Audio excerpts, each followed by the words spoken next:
Namaste, I'm Constitutional Advocate. Today I'm dealing with Gaurav Maini versus State of Haryana 2024 Supreme Court. In this case, Supreme Court said that the trial court must proactively participate in the trial to relevant fact is not left out.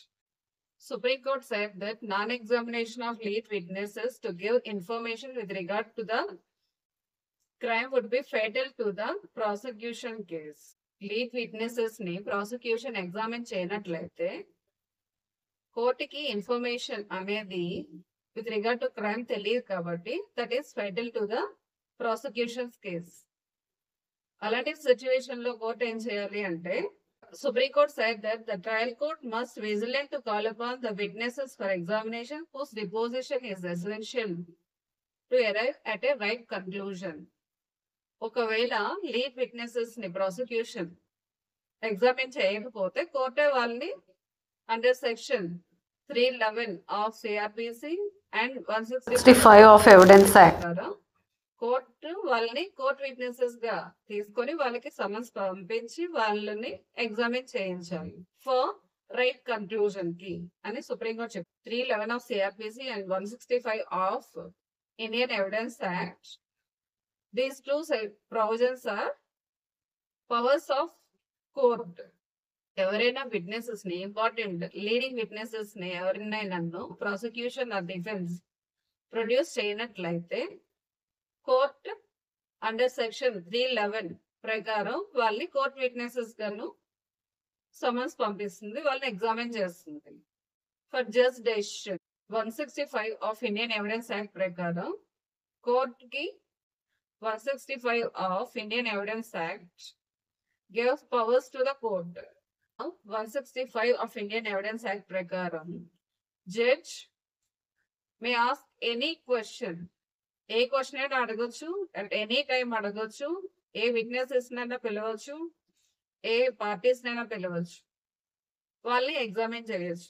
ఇంకా production of the document కూడా order చేయొచ్చు under 165 of Indian Evidence Act. Production and examination of the documents are things.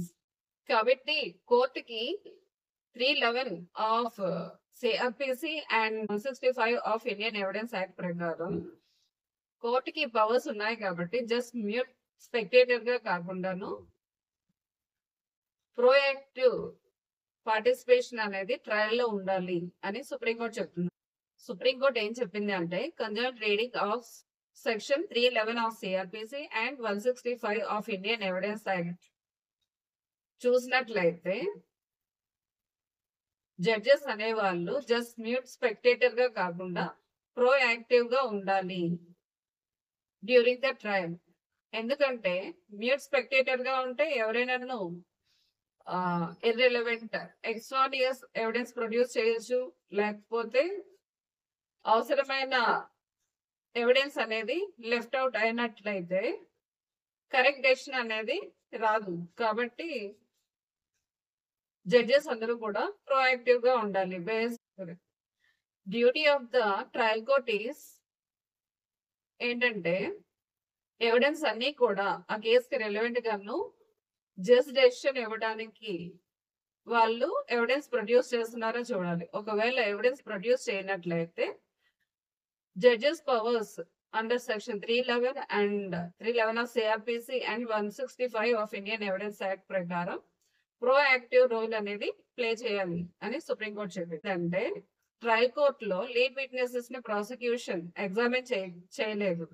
ఇంకా trial court ఏం చేస్తుందంటే proactive role play చేయకుండా just వాళ్ళు prosecution produce చేసే evidence base చేసుకొని కన్విక్షన్ అనేది ఇచ్చింది. అప్పుడు సుప్రీంకోర్టు ఫైనల్ గా సుప్రీంకోర్టుకి వెళ్ళేటప్పుడు సుప్రీంకోర్టు ఏం చెప్పిందంటే ట్రయల్ కోర్ట్స్ అన్ని కూడా ప్రోయాక్టివ్ రోల్ ప్లే చేయాలి డ్యూరింగ్ ద ట్రయల్. ఒకవేళ ఎవరైనా లీడ్ విట్నెసెస్ ఎవిడెన్స్ ప్రొడ్యూస్ చేయనట్లయితే దాన్ని by invoking their powers under 311 of CrPC and 165 of Indian evidence ప్రకారం వాళ్ళ డ్యూటీని ఫుల్ఫిల్ చేయాలి for best conclusion of the trial అని సుప్రీం కోర్టు చెప్పింది.